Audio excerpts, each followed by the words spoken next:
Hi, hello, hi. Nice to meet you. I am Muti, you should all know me. But who's this?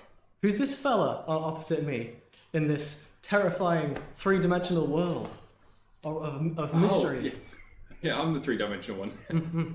Yeah. I'll apologize now for the audio. It is the best we can do with what we have. Yeah. As long as you can hear us clearly, right? Please chat, don't be mean. He has reverb in real life. That is so true. Okay, let's just begin, I think. Oh, before we begin, Oh, do you want a cup of tea? oh yes, of course. Cool. This is a chat over tea. Yeah, it is.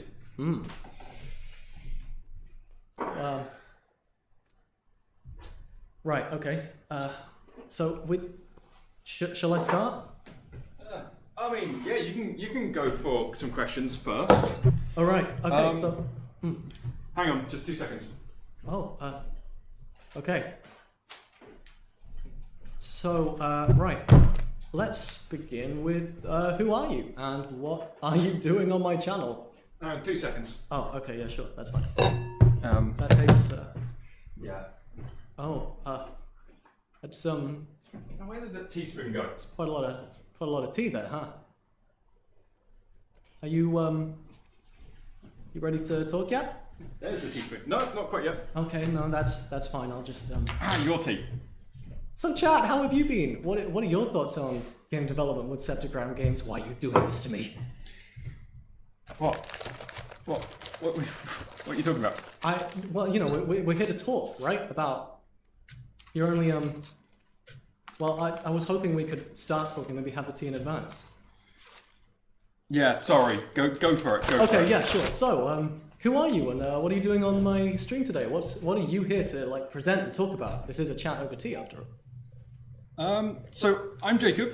I'm the project lead behind Mobbers, and one of the co-founders of. This is very dribbly. One of the co-founders of Septagram Games. Yeah. Septagram Games is a indie game studio started by a series of master's students, and that's already out. Oh. All right. Septagram Games is a master student group. Yeah, master student group. The master students in question have all been making a game for the last 9 months, since September, October-ish time, so about 9 months. So we've been working on a 2D pixel art roguelite inspired by Enter the Gungeon and Binding of Isaac. Ooh, wow. Okay. So what do you mean by inspired by Enter the Gungeon and the Binding of Isaac? I imagine plenty of people in chat won't have played those games. Enter the Gungeon is a top-down 2D pixel art roguelite shooter-looter where you run through a dungeon, murdering a bunch of guns and bullets with guns and bullets. It's thing, that's pretty much Enter the Gungeon. Every time you die, you restart from the get-go, and yeah. Whereas with Binding of Isaac's like a same sort of thing, top-down, pixel arty, cartoony. Run through a randomly generated dungeon, which isn't actually randomly generated, but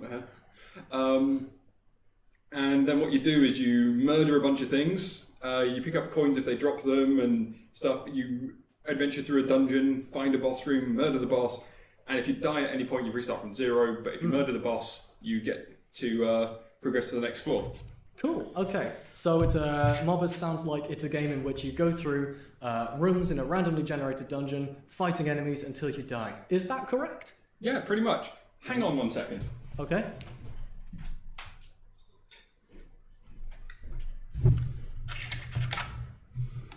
What are you doing? Oh, I'm removing the tea bags. This is how you make a cup of tea, right?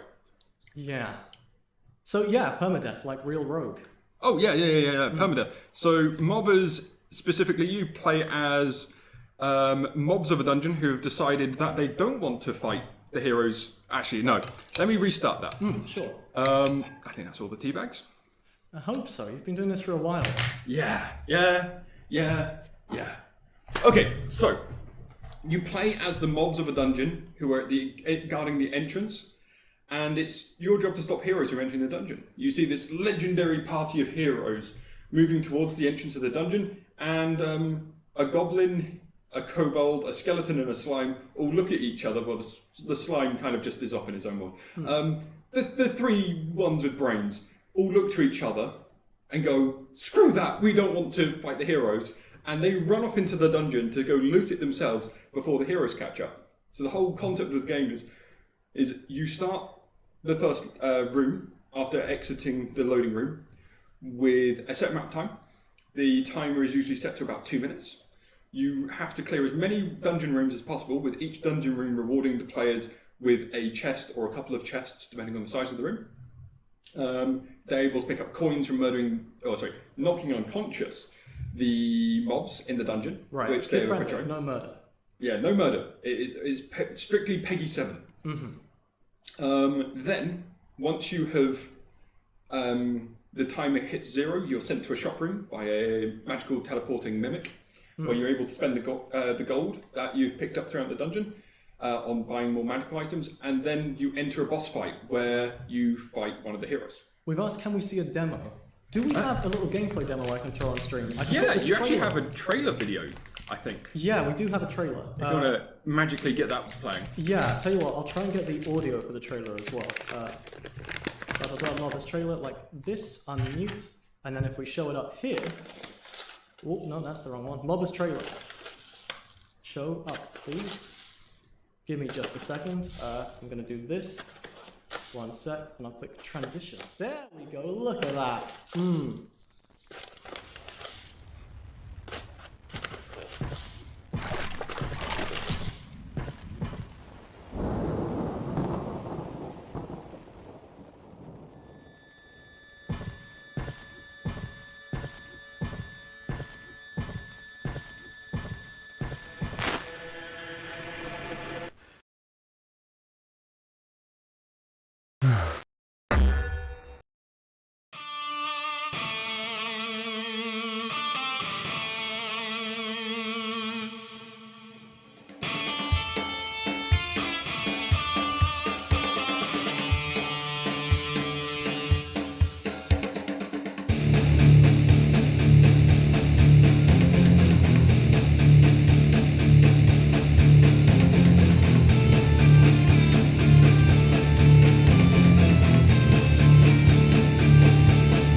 Oopsie, I've hidden the wrong thing. Hello. Okay, we're back.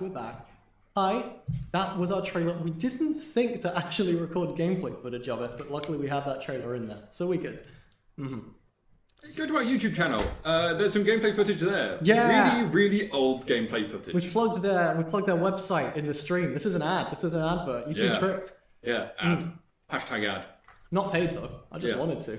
I thought it was cool. Right, Yeah. so now that we've shown the game, the real meat of this is what? Oh, that's. Oh my. Oh. You okay there? No, yeah, no, I'm great. Okay, so, so now that we've shown the trailer, let's get on to the real meat of the stream. Please stop. Please stop. Oh, that's so loud. Absolutely deafening. Oh yeah, John Taylor recognized the sound fonts they were using in there. Seriously, you were coming through so loudly. I'm going to mute you for a bit. There we go. Ain't that nice? So, John has recognized the East-West Ministry of Rock Sounds, which is extremely cool. I think that is the sound font being used for the guitar in the trailers. And we like that the chugging of the guitar comes in just as the barbarian turns up wielding an axe that looks exactly like a guitar. Was that deliberate? Nice. Oh yeah, you're still muted. Haha. Right, okay. So the actual meat of this, the reason we're here, is not to advertise mobbers as much as we would both like that. But it's to talk about how stuff like that gets made. Yeah. Because turns out, making games is real. It's a thing people can do. Like today, here and now. It's a lot of work, but it's not. But there's a lot to talk about. So I guess we'll say, what is Septagram Games? Introduce us to the framework before you talk about what we do.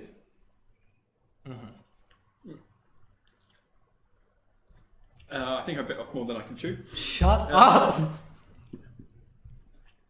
So, Septagram Games is a... I completely missed the question. Okay. What is Septagram Games, so that we can then talk about how do you split up our game work and make it exist. Right. So Septagram Games is an indie games company primarily staffed or owned by games students who have completed Games Master or about to finish their Games Masters degrees in the UK. We are currently making our first, or finishing up the core gameplay loop of our first game, Mobbers. And it's a really interesting process. Yeah, there's not really... We're just students who like making games and people who really love games. But like we've got an AI specialist who works on, or a couple AI specialists who work on machine learning AI. Yeah, that's the name of it. You can tell I don't actually make that kind of thing. Right. These are fancy keywords, but I assume that just spitting keywords isn't going to be... Yeah. Machine learning AI. AI that actually learns from the user's inputs. If you give it the right data set. But that's a very complicated subject. We've got a bunch of environment artists and level designers who really like making game worlds. We've got a couple of guys who like making 2D art. You've got people like myself who, for some reason, really like doing weirdly large amounts of paperwork and making UI. Glad people like that exist. I really wish I didn't. But yeah, so Septagram is an interesting, like, kind of. We're just seeing how it goes. Games company of students who think the world should be more joyful. Oh, that's very sweet. Okay, so you're making a game. You've talked about the various people working in it, but what would you say, if you were to break it up as simply as possible, are the core aspects of a video game? What goes into a game? Love. No, I mean, No. yeah, but like, talk you. practically. Okay, practically. So we start talking for like the beginning of how you come up with a game idea and then move it into making a game, or are we talking about like the core things you need for a game? Let's start with the core things you need for a game, and then we can talk about how we plan around those. So that's really simple. First, you need a core gameplay loop, and that's how the players interact with the world, or the player interacts with the world. So it's the simple things you do Things you do. and how that works. Yeah, the COD example of shoot anyone who isn't you. Yeah. Halo, shoot the alien. Mobbers, shoot the mob. No, you are the mob in Mobbers. Well, shoot the hero. You should know about your own game. Well, you do shoot mobs. Sometimes. Okay. Majority of the time. Especially if you're playing with friends. But yeah, core gameplay loop is the thing the player does. And then how you then repeatedly do that, and that's why it's called a loop, because you come back on yourself and do it repeatedly. So on top of the core gameplay loop, then there is core gameplay, core art style. So how the game's going to look, like you would turn around and go, cool, the game's going to be this style. So 2D obviously is a very different like kettle of fish to making a 3D game. And then if you're making 2.5D, so that's like the overall style, but then you've got art style like cell shaded, like Borderlands, or like photorealism. So it's all about what it looks like, whether you're using drawn images or 3D models, whether they look realistic or cartoony, that kind of thing. No, basically like the overall art direction of the game. So there's what you do, there's how it looks. I think that's the two most important things. How you're going to get there is obviously a very, very important thing to talk about. Because you've got to look at how a game, like where you want to be on where you are. And it's really, really interesting to see like non-games dev related people turn around and go, this would be a fantastic game. And then I always ask them the question of, cool, how do you get there? Or what's Give next? some examples of that, because that would be genuinely interesting. So, I don't know, like everyone has a family member who's like, there's so many members of... everyone has a family member which is just off to the side and they're like, hey, yeah, you know what would be a great game? This thing that's basically this thing I really like Peggle, but better. Peggle 2. Yeah, Peggle 2. And you turn around to your, like, for instance, I'm going to pick on my brother in this one, and he turns around and goes, this would be a fantastic game. I'm like, cool. Why do you think it doesn't exist? Because usually there's a lot of companies out there with a huge amount of money who just go, yeah, let's make it. And then you go, oh, well, because this, and this. And then you actually go, hang on a moment, well, we could make that, and we could make those not issues. But the this, and this are the parts that non-game designers or workers aren't going to know what they are. Yeah, so like things like market availability, oversaturation of the market. Like everyone knows of those, of like about 5-10 years ago, idle games on your mobile, and there were millions of them. And it was all the same thing where you just tap on your phone and then just absolutely murder your brain cells. Whereas, stuff like that. Sorry, I've completely... It's very warm. It's very warm. Oh, Peggle was created by, in part at least, by the guy who writes or draws Bob the Angry Flower. That's cool. Oh. Yeah. Which is, it's a comic. It's a funny one. Read the old ones. Right, okay. Shoot, I've lost... Oh, right, it was on games, it was how they made it, was why are people say, oh, I have a game idea, why hasn't it been made? Yeah. There's also the kind of cynical one, right, where often a better game idea won't make as much money as a worse one. Look at mobile games. Right. There's so many cheap mobile games that are like really just forced out. but they make money, so why put more effort in to make something that looks better that's going to make you less overall net profit? Making a game that is, has loads of content and is fun and you can play with friends and enjoy it and it's got a story and characters and a beautiful world is very expensive to make because every aspect of that beautiful world has to be designed and drawn and maybe modeled and then textured and all of that. Whereas if you make a cookie and you click it and the button and the number goes up by 1, no shade to Cookie Clicker, by the way, that's just so much easier to make and people get really into it. And so if you can find a way to make money off of the simplest, easiest thing possible, why would you ever take the time and effort to make something that takes huge amounts of effort and then just doesn't make the money? Yeah. Basically, yeah. But then it's, okay, here's a one that is less cynical, but more me just wanting to rant. A lot of the times I'll work on a game and someone will say, oh, that's cool. Could you add multiplayer? Oh, I hate it when people say that.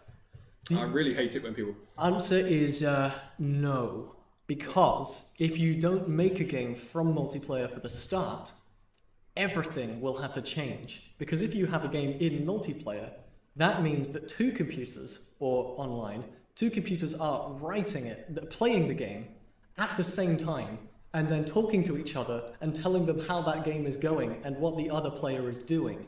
And then you then need to have it not just share what the players are doing, but synchronize everything across 2 games, or more if it's more than that, just so that you can put one other person in there. So what you need to do is make multiplayer from the very start as a design thing, which is really hard, but I'm amazed that people can do it because that's awesome.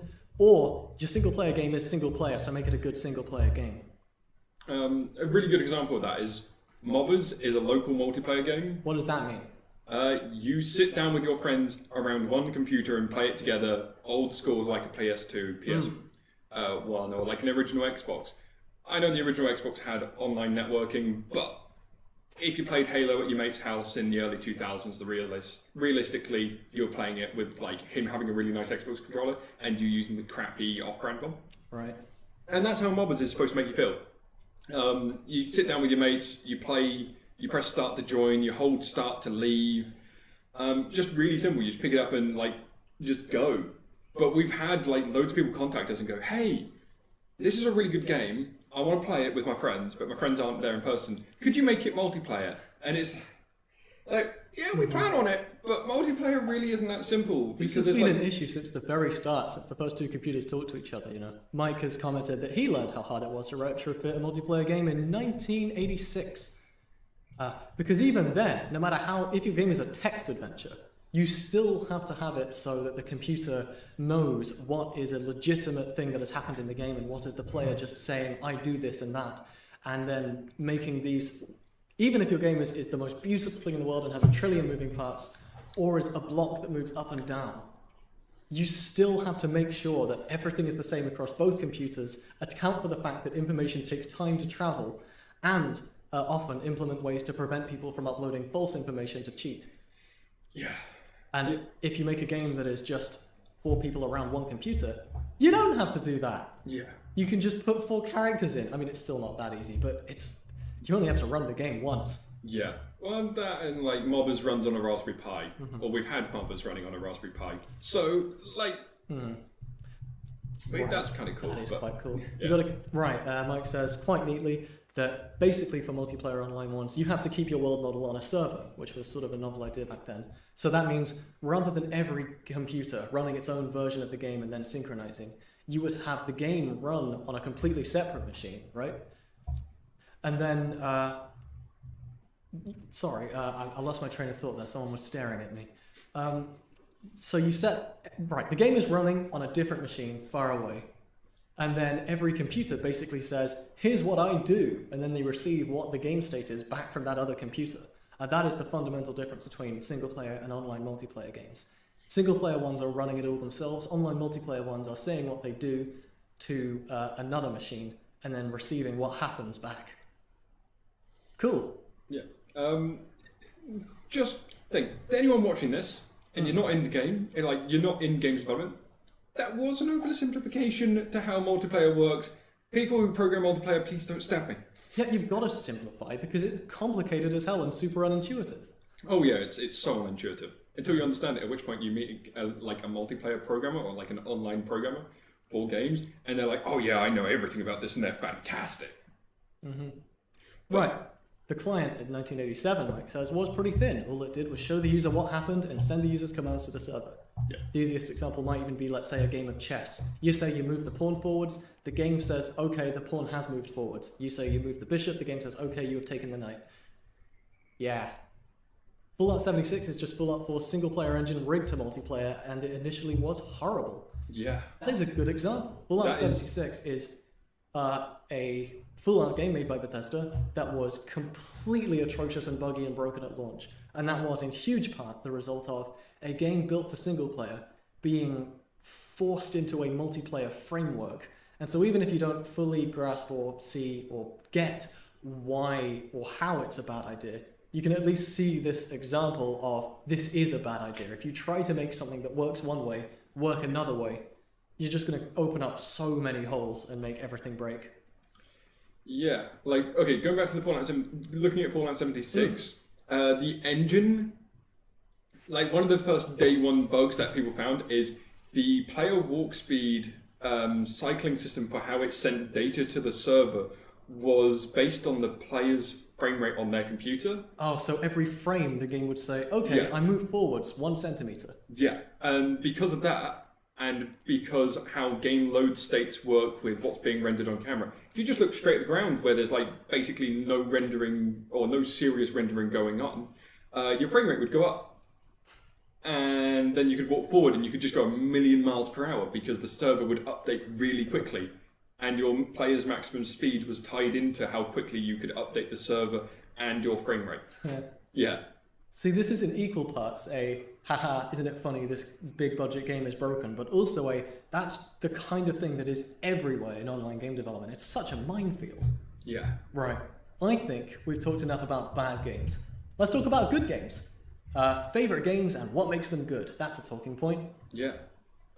You were telling me something about this game you're working on earlier. Nah, I'm going to get to that one later because I want to start by talking about games that we love. Oh, yeah. Yeah, games we love. You start. Fable. Fable. Yeah. I know a new trailer came out for Fable like a couple of days ago. Or for the new Fable, the reboot. Fable was the RPG which allows you to kind of do mostly anything. Kind of. Pete, that's what Peter Molyneux tried selling it as. Right. So what actually is Fable? A linear semi-open world RPG game.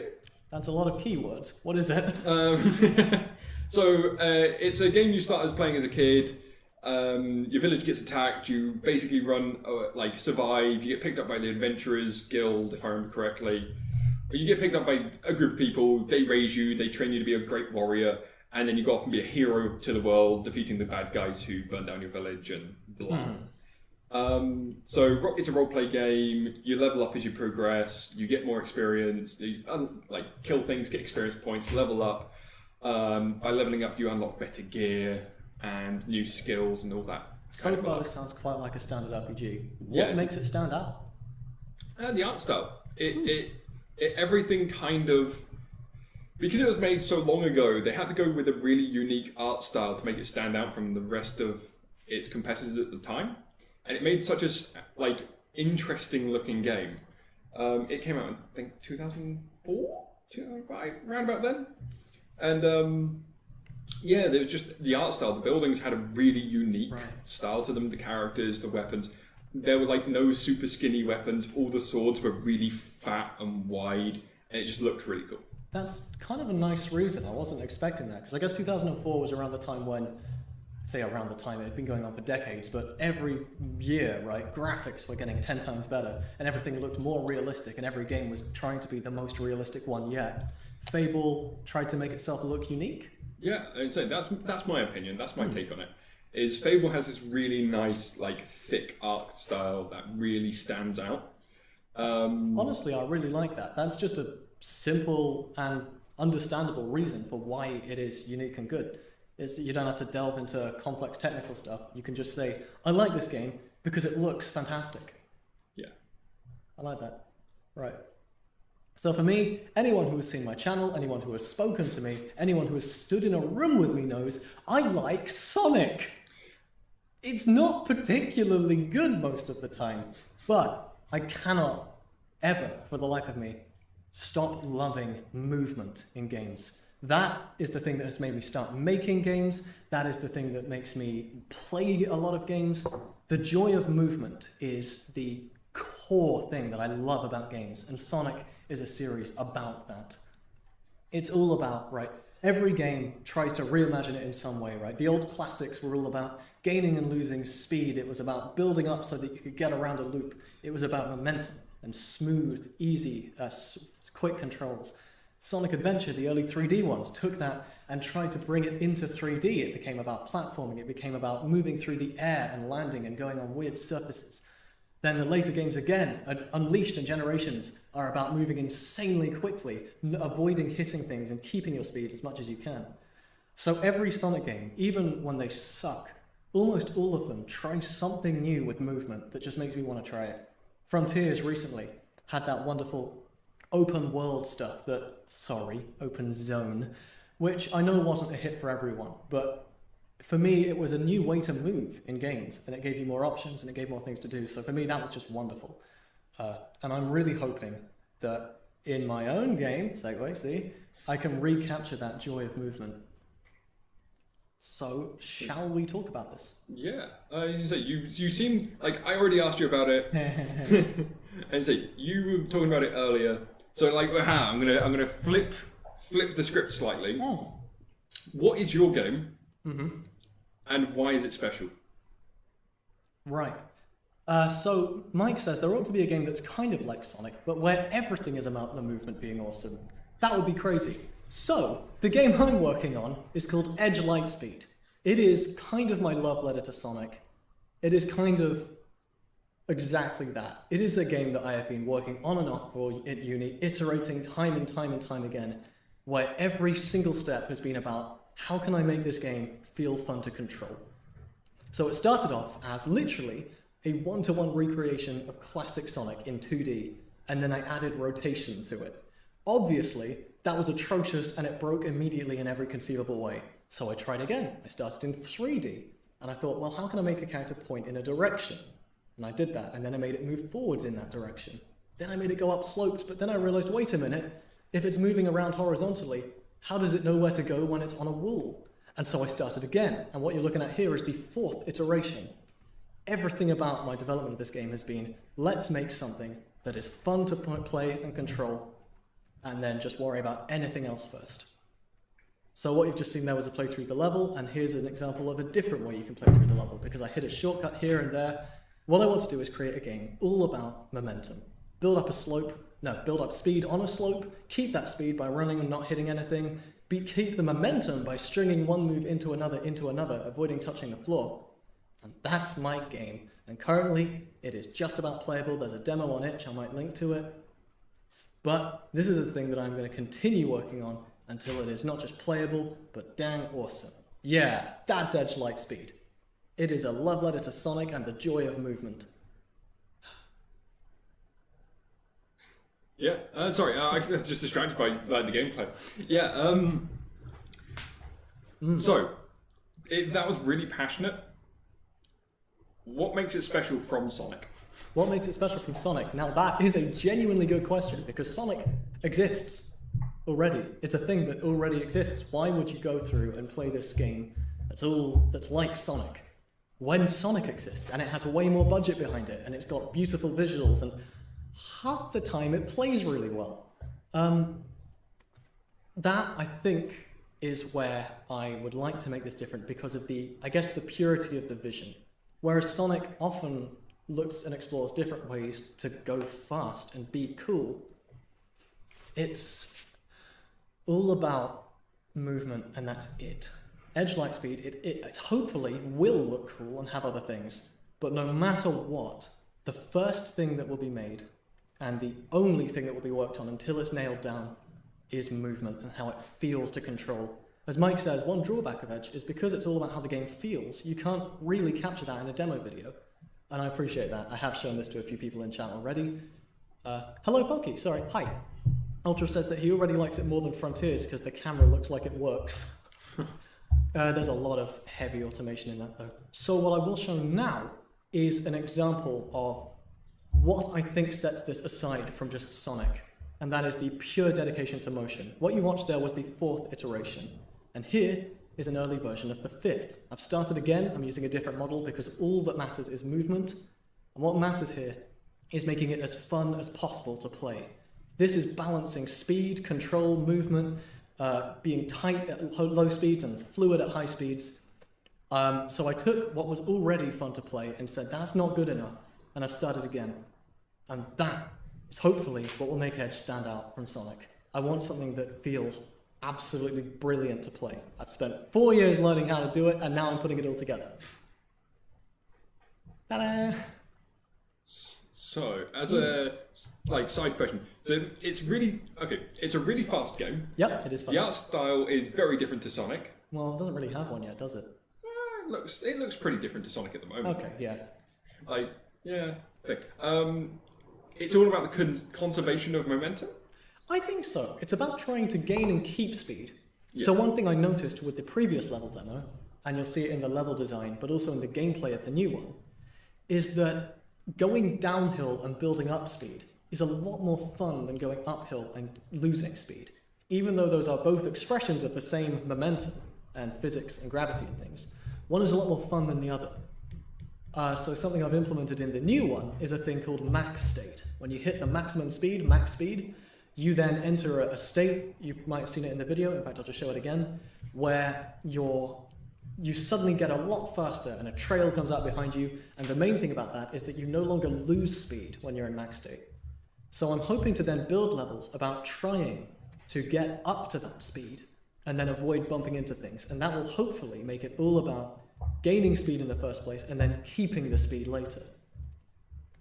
I have forgotten your question. I don't know if I went on to it was all about the game's functionally about the conservation of energy and momentum. Yeah. But yeah, you've answered that in the thing that it's supposed to be more fun going uphill than downhill. Right, actually, to answer that slightly is, so it was about conservation of energy and momentum. The previous version had quite a realistic physics model with the way you landed and the way slopes affect you. The new one is less realistic in favor of what's more fun.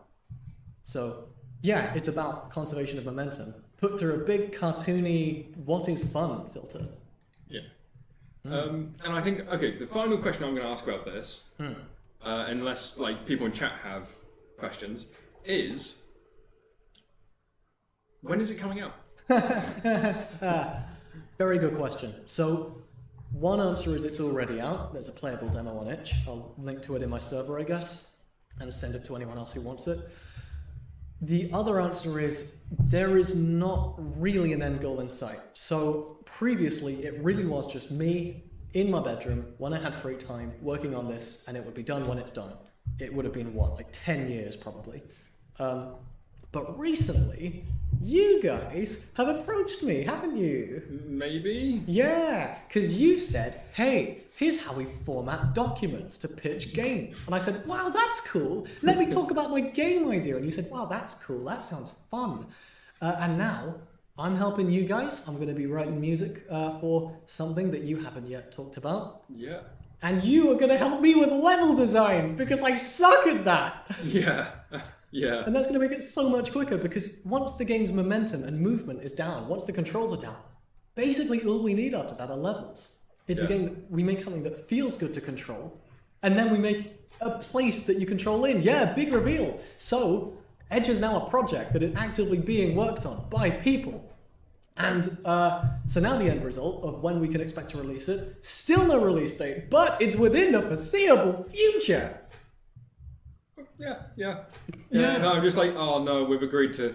Oh no, yes, more work. No, but only some of us have agreed to work. Yeah, on it. and it's not just work, is it? It's work that will hopefully eventually maybe be paid. And and even when we don't yet have money, it can be exchanged for me doing work for you. It's a transaction. Oh yeah.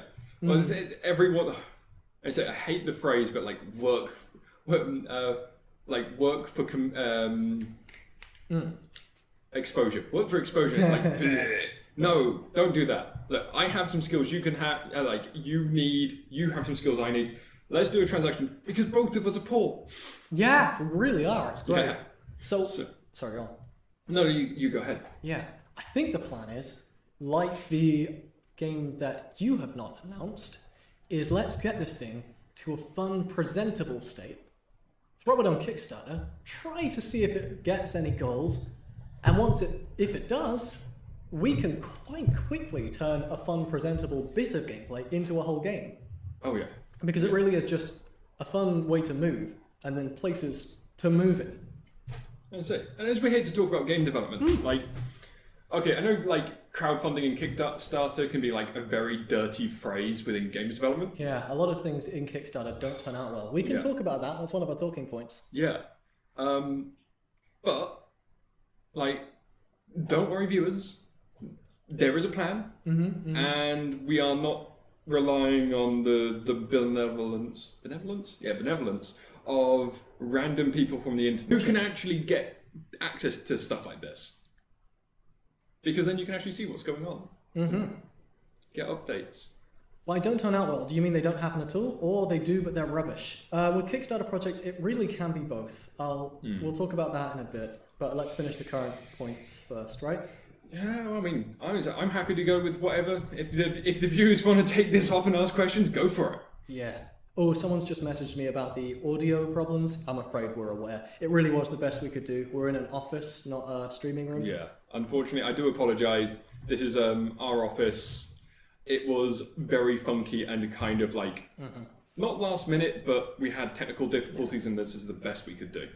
Do you have any final things to say, or shall we move on to Kickstarter projects? Because people are talking about it. Okay, we'll talk about the thing I was going to talk about after that. Oh, right. Because I realised we've only talked about my idea.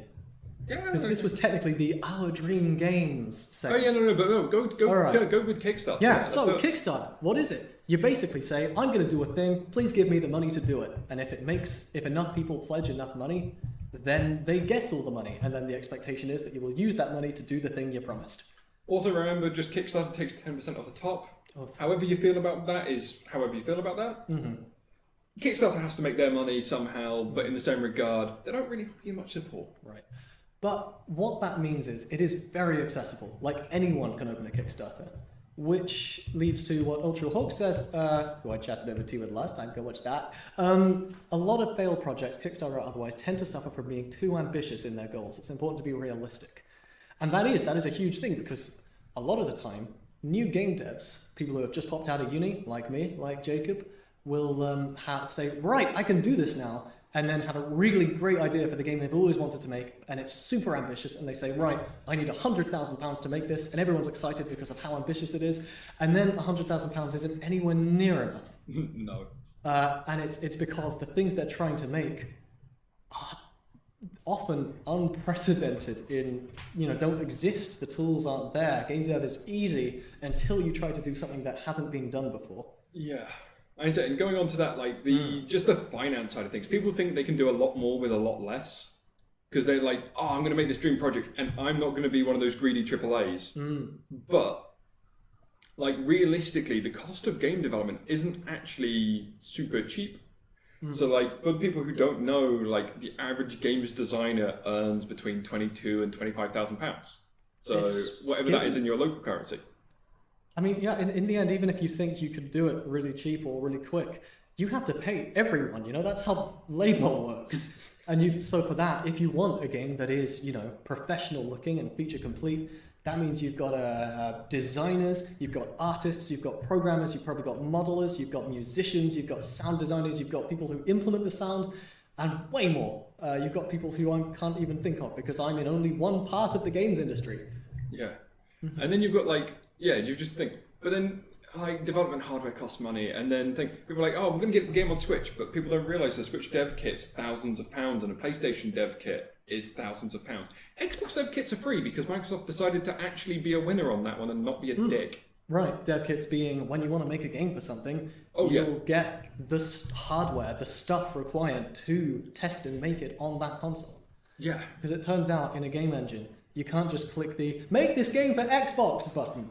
I mean, Xbox, play video. Right, which is half true. I mean, lots of things like Unity, Unreal, free game engines available. They do have really nice stuff that make it very easy to target multiple platforms, but you still have to test it. You still need those dev kits to make sure it works. Oh yeah, it's a really interesting problem. Like, it is a really nice problem, but like, games development isn't as quick and simple as a lot of people realize. I think Septagram, us, like with mobbers, have learned that massively this year. Back in February, we had a very ugly looking game with some really cool fundamental game mechanics, and we've been working on it for like 6-7 of us for 4 months at that point, part time, and it's an insanely large amount of hours were done, and then it looked horrible, and then we got to like just before Insomnia, so that's early April, and we finally had the game looking reasonable, and then we got about 4 weeks after that, we finally got lighting into the game. It's not a quick and simple process where you can just be like, add lighting, and there's not just an add lighting button. Even when there is one, it doesn't look good out of the box. Making a thing look good is so much work. You can easily imagine how great it will look, but honestly, I'm kind of embarrassed by how much of my game dev time is lying in bed thinking about how cool my game's gonna be when it's done and not working on it. Yeah, I say that is a big part. Walking home and being like, oh yeah, I mean, I'm gonna make this, and or you're at the shop and you're like, oh, this would be a really cool thing, and then you're like, no. Ooh, just use AI. Okay. That is a talking point. It can. All right. So in the briefest terms, right? If you talk to like ChatGPT and say, "Please code this for me," often it can make an example of the thing you want that functions. Lots of asterisks there, but I mean, depending on how simple or complex the thing is, what it cannot do is make that thing work with everything else reliably and not be full of various issues and bugs that make it impossible to test because you don't know how it works.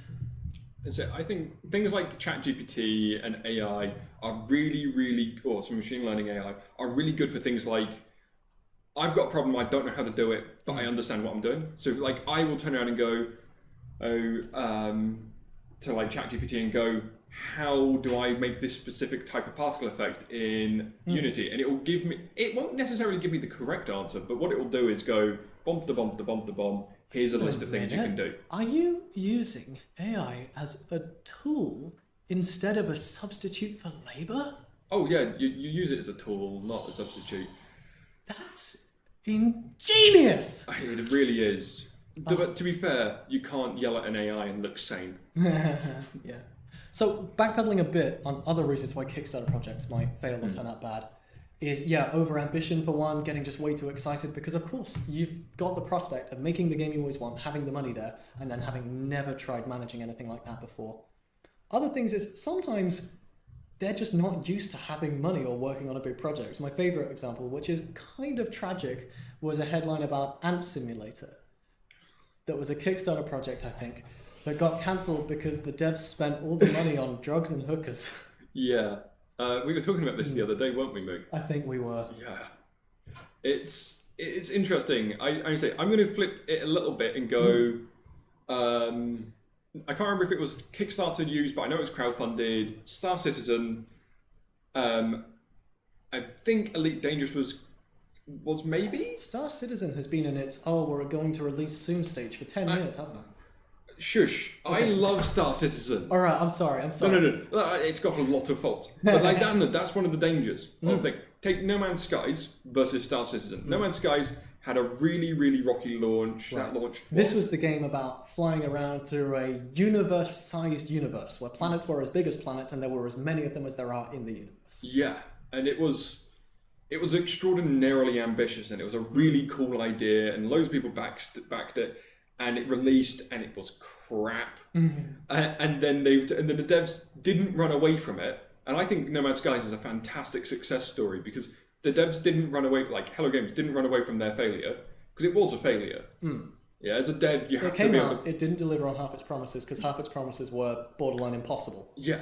Well, at the time they were impossible. But then technology got better, and servers got better, and computer hardware got better, and suddenly it wasn't so impossible anymore. And now No Man's Sky really is kind of the game they advertised. It is one about exploring a universe the size of a universe full of weird planets and procedurally generated creatures and all of that. Yeah, and so I would say it's more than they promised. Absolutely insane. Because they haven't stopped updating it. And I think if there's a way to atone for an unfinished release, that's the way to go. Oh, yeah. Man, amazing. Can I just quickly sidetrack? Chat have been talking about I did not know the X in Xbox is from DirectX, which is... Yes. I never knew that. Yeah, chat's right. That's so cool. Yeah, so it's specifically built around it's really easy to develop for. Yeah. Oh, DirectX is obviously like Microsoft's visual driver that there's used in a lot of games and things. Yeah. Oversimplifying, but yeah, it's used in a lot of things, and that's why they called it Xbox. Okay, bringing up really weird thing. Has anyone in chat seen the original Xbox ad where it's the baby is born and they land in the grave? Oh yeah. Just as a really weird side note. What was that about? What was that about? Yeah, Like, I was why? asking. I'm not rhetorically asking. Do you know what it was about? Oh, I have no idea. A woman gives birth to a child, fires it through a window. Right. I mean, and then he progresses his entire life and then lands in a grave. And it lands in a grave and it basically just goes Xbox. And I've never seen an ad want to make me want to buy a console more. Because I wanted Nothing to do with Xbox. It had nothing to do with Xbox. It was I'm fantastic. telling you, man, I'm frankly tired of that stuff. If I want an ad for Xbox, I want a guy to walk up, hold an Xbox and say, this thing plays games good, it runs well, and it looks nice. And it's available, unlike the Yeah. PlayStation 5. Right.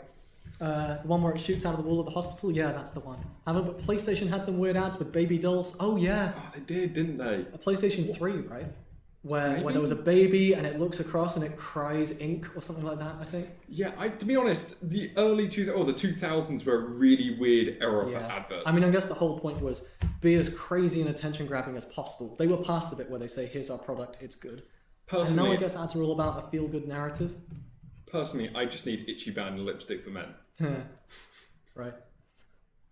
Right, that's most of our points. You talk about your own. Yes, my dream game. Sorry, this is slightly unsubtle segue here, but talk about your dream game. Yeah, so this is something I know that's not going to be made for years because the technology is just it's not there. unviable right now. It's right now. It's viable if you had a supercomputer or access to a very large server.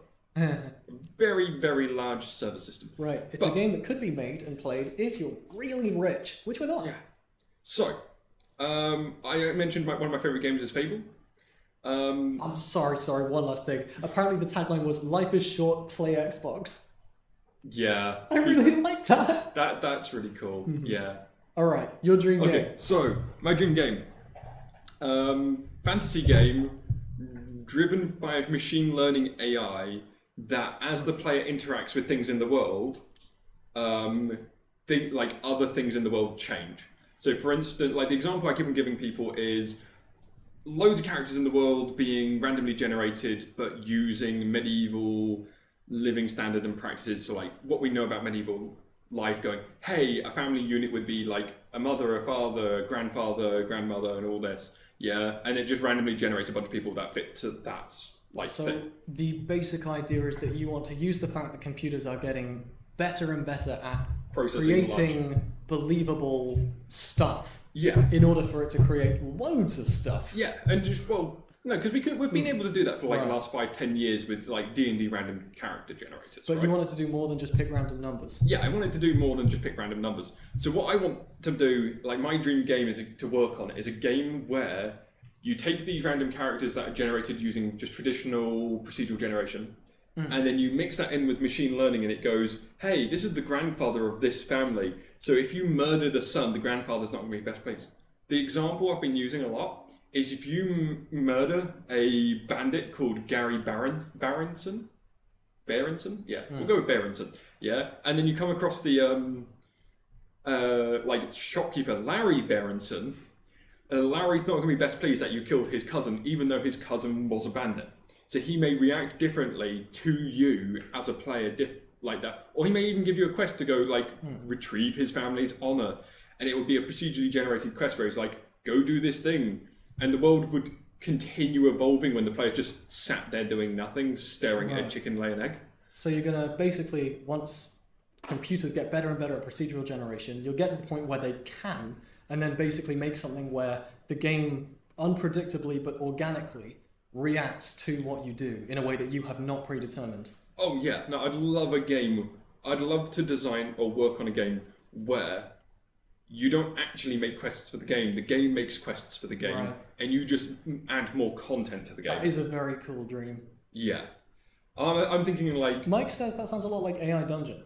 it is a lot like AI Dungeon, but imagine AI Dungeon but 3D with swords. AI Dungeon, but with graphics and gameplay. Yeah. Cool. Basically, AI Dungeon where you can actually play a game. Ooh, Otchel says he's not sure if you can all work on it, but there is a game that seems to be using like ChatGPT machine learning, a detective game called Shadow of Doubt that sort of simulates a city. Yeah, I've heard of it. Tell me about it. I haven't. I don't know much. I just know it exists and it uses some form of machine learning AI. I think it's based on OpenAI, which is the system ChatGPT is based on. I think. Gotcha. I could be 100% wrong. But, yeah. I personally don't like the look of it. Oh. And because the implementation's going to be really funky. I see. Is it a case where the tech isn't ready for it and you're waiting for that? Or is it a case where they're doing it wrong? I think the tech's not ready. Gotcha. But that's my own personal opinion. I've not worked in industry I worked in a different side of the industry a few years ago. I haven't worked in this side, or like the actual game side of the games industry. So I don't know what's available, but I think we're a good few years of having good implementation of it. But some game company's got to be the first to make something, right? Yeah. And it could be an absolute success. I do like that our dream games are kind of opposites in that. You're basically saying, let's wait for the point where it's possible and then be a front runner with this crazy new idea. And mine is, let's take the first thing that games really did, which is go up and down. Okay, text adventures existed before, but shut up. The first thing that games with graphics did, I guess, moving, and try to refine that as much as possible. Yeah. You want to do something wildly new, I want to do something well-established really well. I don't think I want to do something wildly new. I just want to be able to play Dungeons and Dragons in a video game without friends. Hey man, I'm trying to make cool parallels here. Also, Dungeons and Dragons without friends makes it sound really sad. I know, Play D&D. Just play D&D, yeah. Open up Minecraft or Gary's mod or something and spawn in a dragon model and then go, hey, hit the dragon. Yeah. But sometimes I'm just not in the mood to deal with other people. Ooh, Radape. This is someone who's also in games, so when they say something, I know they're smart. My main worry with generating content like this would be that providing players with a proper goal that isn't just a set of randomly generated quests. Yeah. So how would you make that? Would you have a core of curated content, or? So I would have a core of curated content. It would be like the overall arcing story of the game would be one straight line, effectively, or like a branching story. I don't really matter. I've got an idea in mind, but it's not developed enough. So you'd start with something in place, and then you let the computer go wild with what it adds to it. No, there would be a fixed endpoint for the game, or a couple of fixed endpoints. Right. You'd at least have a fixed starting point? Yeah, it's a fixed starting point and a few fixed endpoints. But the end goal would be, or the end player experience would be, just because your mate did that quest doesn't mean you're going to end up in the same game world as him. Right. So, like, Dishonored. Like, loads of people talk about Dishonored. There's pacifist runs of it. There's stealth runs. There's full guns blazing. Like, that style of game.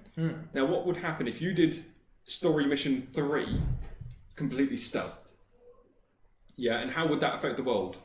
Or if you did Story Mission 4, like, pulled out 2 battle axes and murdered everyone and all the witnesses. Yeah, and how would that affect the world? I guess Ultra says they try to do that already with super long games. Maybe he's talking about things like Mass Effect, where it tries to react to every small thing you do, right? Yeah, but Mass Effect is very, very stationary, where, like, all of the end results are predictable based on user input. Right. So even though Dishonored does affect the world, it's not as organic as it makes it look? Yeah, I say it feels really organic because it's a fully curated experience. And Mass Effect, to the same, within reason, to the same extent. To clarify, Mass Effect and Dishonored are brilliant. We are not saying that they are bad, we're saying that we want to try something adjacent. Mass Effect is one of my favourite game series of all time. Do not get me started on it. I'm arguing against Mass Effect currently, and I'm like, I really want to play Mass Effect 4. Or Andromeda? No, I love Andromeda so much, but like I want them to make another Mass Effect. Right. But Mass Effect Andromeda is controversially my favourite Mass Effect game. Stand by it. Yeah, it's a really good game. If you ignore the bad publicity, it was a fantastic game standalone. Right. So Red says, what if maybe if it was an MMO of sorts, or just reacted to other players' games, so you could have a more organic source of content by reacting to other games and stories. Yeah, that would be the hope and idea. Like, there's a lot of games out there where player-driven content, or there's player-driven events.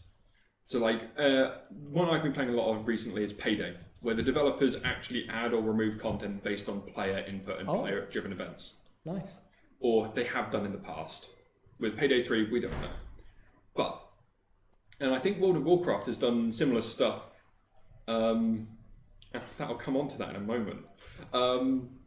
We should probably be quick because we've hit the 1 hour mark. Oh, shoot. How can I say? People still interested? Viewers, are you still interested?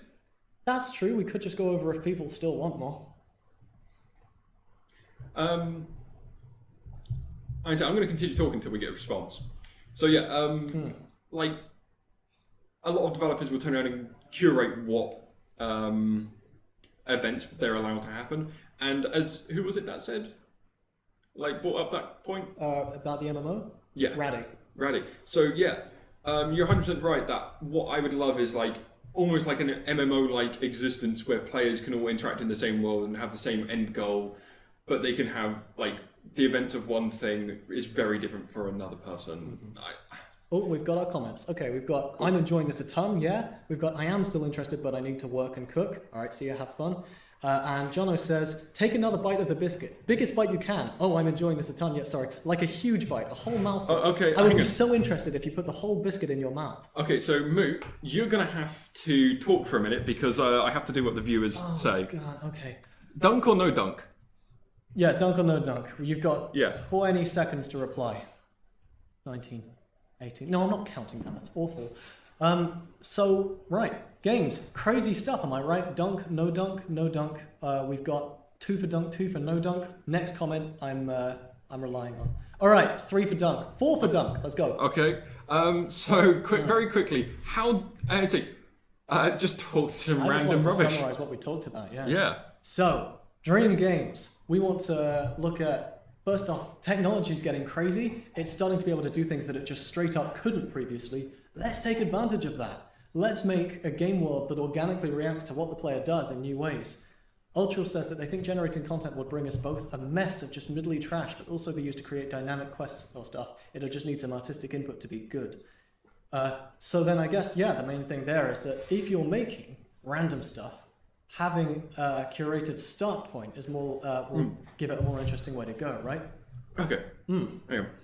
2 seconds. I've got a point on that. Right. And on the other side of that, what I want to do is take what games can already do, and we have gotten so good at making, everyone knows how to, everyone teaches everyone else to, and we have the tools to do it almost instantly. I want to build on the shoulders of all these giants and do it about as well as I can. Go on, middling content. So, that was a generous bite. That doesn't look like much. That biscuit is massive. Right. Yeah, all right, okay, well, Jonah says, go Jacob! So, the point with data points in AI, I think there's a lot of misconception about how things like machine learning AI work. It can only produce things you put data in for. Right. So I saw a really interesting talk where the person doing the talk just got everything about AI wrong the other day. And I won't mention who or where it was, because they don't need that. But basically they said AI causes these falsities because if I ask it to make me this, it's going to make me this, and it's going to make me the most perfect this it can make. And that's not quite right. How AI generally works is it gives you an output based on your inputs and like the data set you feed it. So if I made 50 quests and 100 characters, or 200 characters and 50 quests, and then told it, hey, make me 4 characters and a new quest, what it would do is try to look at the average of those 50 characters and create a character that matches that set, and then make a quest that matches the quests. Right. So if you had 45 quests, which are escort quests, takes this person to this place, the AI is probably going to make you a quest where you have to take this person to this place. So it's completely dependent on the data you feed into it. And I know that's, to the programmers out there, I know that's a huge oversimplification for how data sets and machine learning AI work, but for the average person, that's mostly what you need to know. It's completely dependent on what data you input into it, and it will then try to give you something that either matches or averages with that data set. Right, we've got a few good comments here. First off, Sideburn says, wait, I blinked. Could you take another similar-sized bite? More interestingly, Mike comments that, the biggest problem with the current AI boom is that people call it AI. It's basically just predictive texting on steroids, right? Yeah. But I think at that point, I'm ready to give up on that front, because frankly, we've used AI to refer to what enemies do in games for years and years, and that's not AI either. That's just simple coding. There is no intelligence. There is artificiality, but I think if we already use the word AI to refer to an enemy jumping out the way when there's a grenade nearby, it's no more wrong to refer to a really effective text prediction thing. Yeah. And say Mike said that? Yeah, Mike said that. Mike said that. So I look at you, Mike, when I say this. Ooh, you're 100% correct with how that works. It's what's called a next word algorithm, if you want to look it up and do a bit of research. I think that's what it's called. And effectively how it works is like predictive text. It goes, you've said X, Y, Z, you're going to say Q. Yeah? And it makes an informed decision based on what you've previously written. That's how predictive text works. And effectively, how OpenAI and ChatGPT specifically works is you tell it to do a thing, it finds a bunch of information in its data sets, and then it tries to fill in the next word. So it knows the first word's probably going to be the. Oh, we've got way more interesting stuff coming in as well. Yeah. John comments, right, old games refer to it as CPU when you're selecting is it player 2 or is it CPU? Yes. Because that's the computer. A central processing unit is deciding what it does. Yeah. Wait until I get my graphics cards playing enemy NPCs, he says. Right. Cyberpunk remembers Mario Kart DS. Hang on. So, most AI processing is now done actually on a GPU. So it should actually be called GPU rather than AI or CPU. Frankly, even if that's technically right, I don't care. CPU's lovely for that. I prefer GPU. Rad says, that's what they want you to think. They don't want you to know about the tiny people driving the monster AI. Mike says, yeah, true enough. It's time to give up on the idea of controlling what AI means. But the problem, and a genuine one, is that so many people reading headlines about AI completely misunderstand what's being reported. It's not, right, games talking about monster AI have more sophisticated understanding of what we mean by it than people reading the Daily Mail. Oh yeah, but so when they say AI, they think, right, we've got a human in a computer and it's talking to me. And like, no, it is true that the word makes you think of what happens in movies, right? And that's just, it's not. And there is so much confusion there that I do understand wanting to change the word because frankly, calling it AI, even though that probably in the long term will stick, it does spread a really bad image and idea, right? It makes you think that it is being controlled by something intelligent rather than, I say, I think the media has done like machine learning algorithms because that's realistically what they are, right?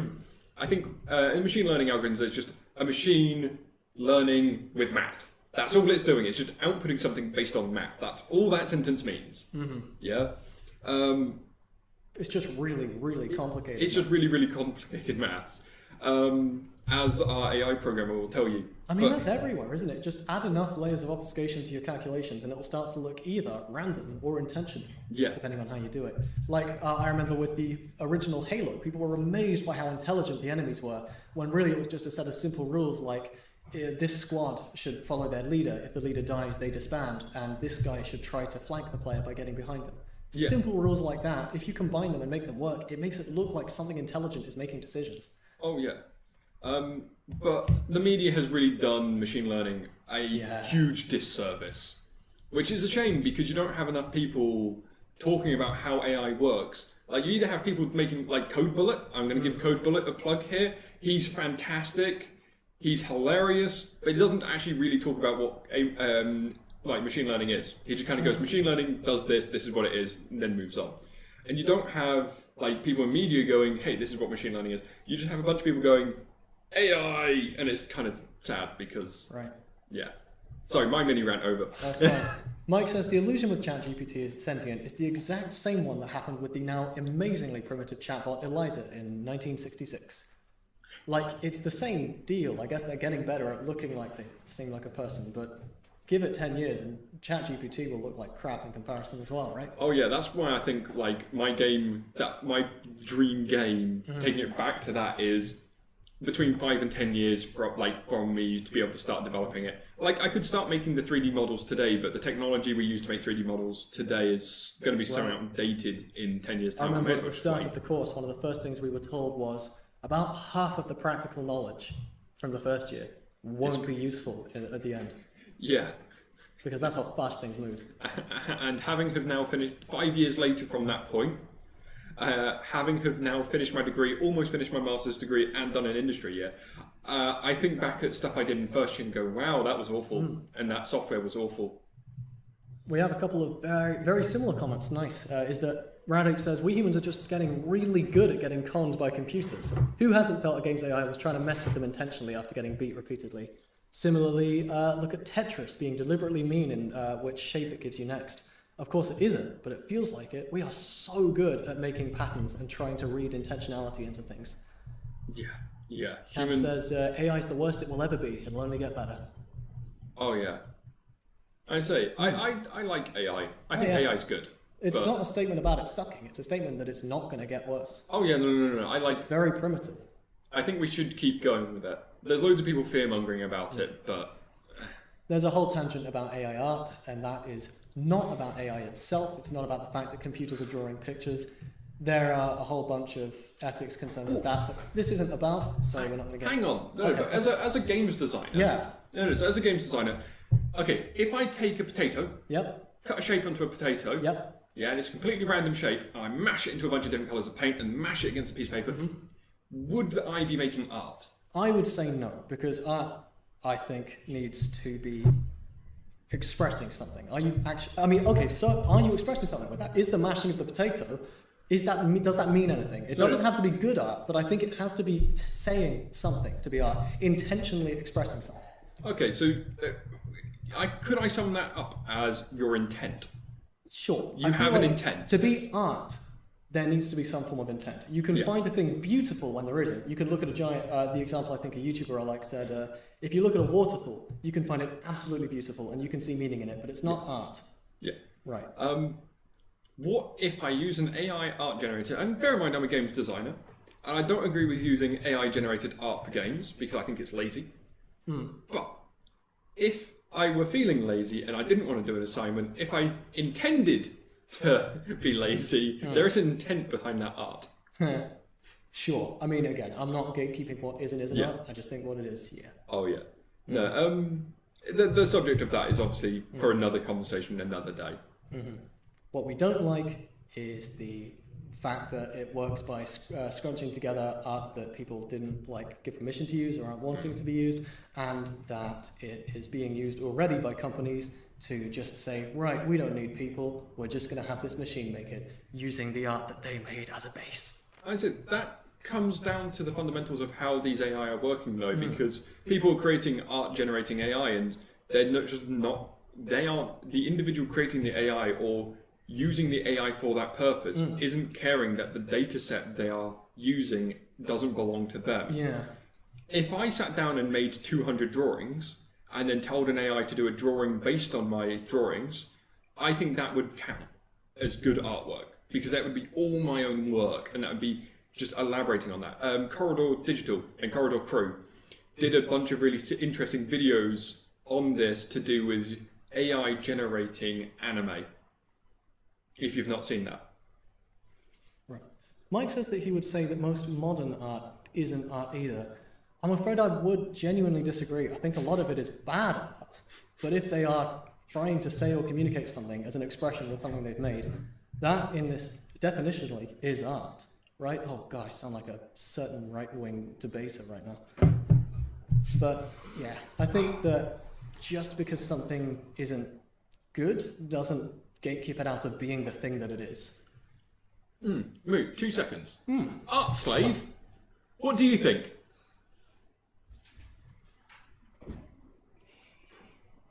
I agree with a lot of what you guys made. So if you're using your own data set, I think the AI for art is fascinating.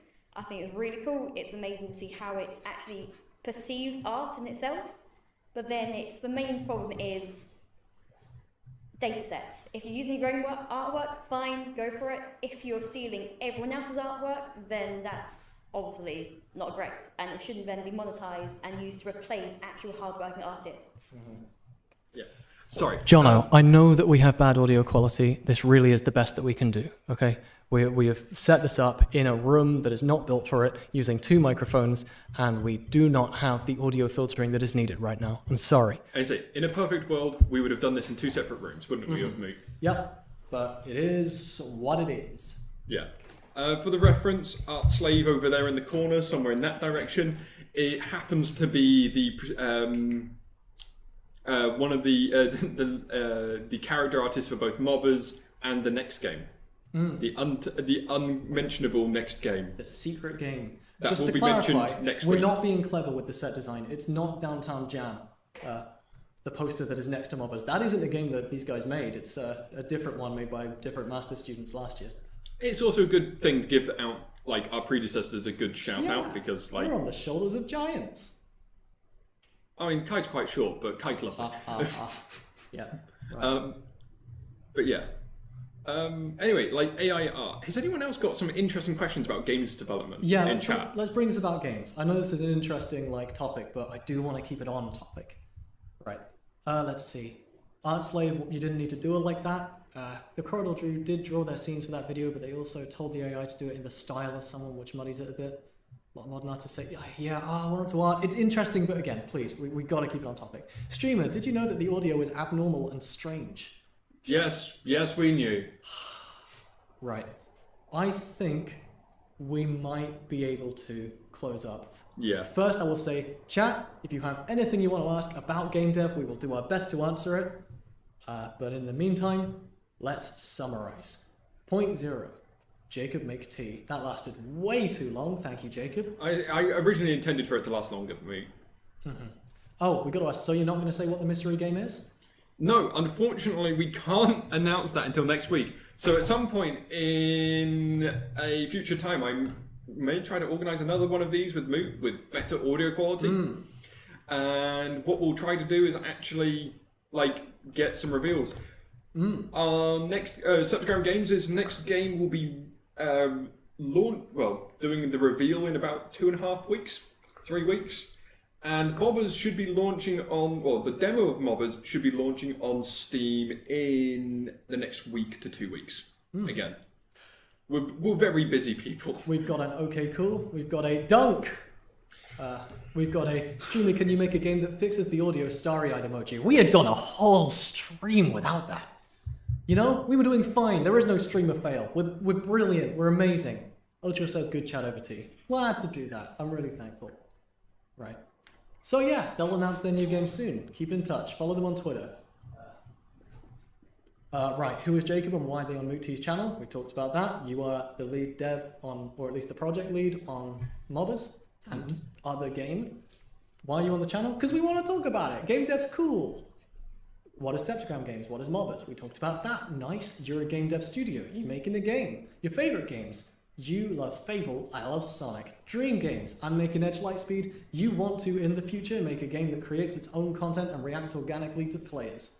And why do lots of games come out bad? It's often because people like games too much, partly. They get very ambitious about what they're going to do. It often falls apart. Sometimes people are just bad at making them. Sometimes making money is not done by making the game good.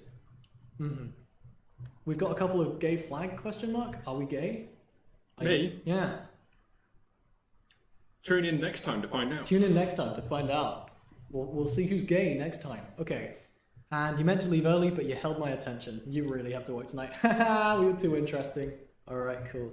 Do we have any final closing thoughts or anything to do at the end? From me or the stream? For us? Or for, I mean, we're ending the stream. True. Have fun, chat. It's been really nice. Very Play awkward games. with it. Love games. Love games. Yeah. And say, Oh, finally, show how much tea you have left.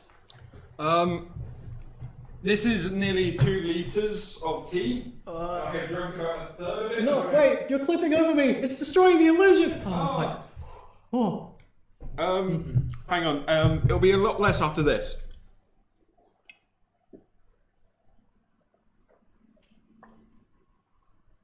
Okay, I have about half of it left. That was so cool. Alright. More game dev stuff, very fun to listen to. Put Moot in the cup. You know what? Yeah, I'll do that. 1 sec. Let me remove the filter that crops. Let me remove the I'm going to move the mic. the mask, yeah. And I shrink myself.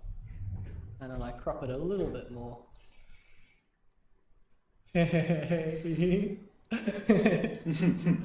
Alright. Moot tea with Moot. Yeah. Alright. I can't drink this anymore, can No, I? you can't. If you move it, will disappear. Oh no, I mean you've been dunked in my tea, mate. Mm-hmm. Is this technically teabagging? Moot, you haven't drunk any yet? Ha! You're so right. What's that? Oh, I've got to stop myself.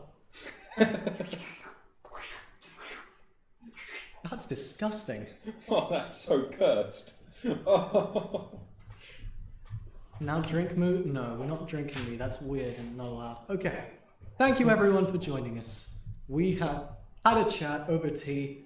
I liked talking about games. Ooh. Go wishlist mobbers on Steam. Yeah! Yeah, we may be able to get a publisher and actually find this thing called money. Yeah! I've linked to their website on the stream and their Twitter, which in turn has links to the game. Yeah. Sorry, they I both should have have- linked to the game. Yeah. This is an ad, again, But, because I is it- wanted to. No one's sponsoring me. I And just no like the one's- game. No one's sponsoring Moot, but also go wishlist our game. Yeah. The more wishlists we have, the better we can do. Anyway, bye.